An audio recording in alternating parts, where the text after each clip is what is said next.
వాడు క్రాప్లోనే దిగండి వడ్డీలు సగం మంది కురువు చంద్రబాబు నాయుడు వానికి ఓటు వేసేటోళ్ళు ఎట్టేస్తారు. ఎందుకని ఈసారి ఇంకా వీటికంటే ఎక్కువ ఇస్తా అంటున్నాడు మరి. ఇతడు తొలిగా నెల జగన్ అంతా తప్పుడు చట్టాలు చేస్తుండాడని చెప్పిండా ముందు.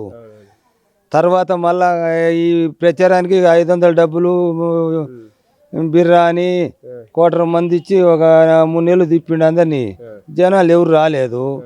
ఇంకా నేను ఎంతమంది పిల్లలు ఉన్నా అమ్మ ఒడి వేస్తాను 20 ఏళ్ళు వేస్తానని అందరికి చెప్తాను. 20,000 వేస్తా అంటాడు, 3 కాకుండా 4 ఇస్తాడంట.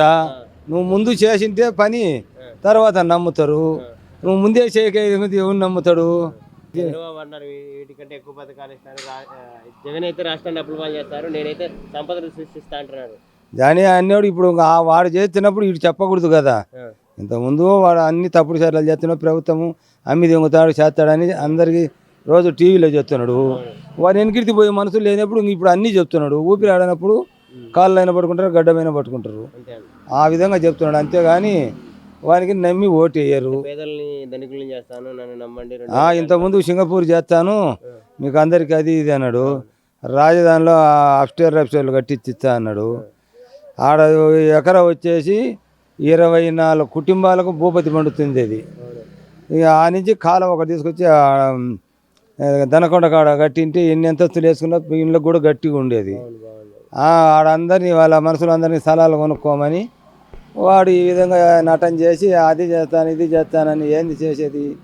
వాడిని ఎవరు వ్యవసాయదారులు ఎవడు నమ్మరు. ఎందుకని వ్యవసాయానికి బాగానే చేశారంటున్నారు. ఏమి చేసిండు? మేమే సబ్సిడీలు ఇచ్చాము, చేసాము అంటున్నారు కదా. ఆయన చేశారు, రైతులను మోసం అంటున్నారు. అది తిన్ను అని ఇప్పుడు నువ్వు వచ్చినవా ఆకలి అవుతుంది భోజనం ఆకలి అవుతుంది ఆనందించరు అంటాం. పెట్టింది చాలేమనుకుంటారు. పెట్టిన మాట చెప్తారు, పెట్టని దానికి ఎవరు చెప్తారు? ఈ జనాలకు తెలిసి ఎవరు చేసింది ఎవరు చేయండి. వాడు ఏదో సోది కుతలు కోసుకుంటాడు. ఎవరు నమ్ముతారు? ఎవడు నమ్మడు. ఉద్యోగస్తులు కొంతమంది అయితే వ్యవసాయంలో ఉండే వాళ్ళు 100% జగన్కే వేస్తారు. ఉద్యోగస్తులు ఏంటంటే ఒకవేళ రేపు నెల ముందు వాళ్ళ కోరికలు తీసిందంటే జై జగన్ అంటారు వాళ్ళు కూడా. అంతే ఏముంది.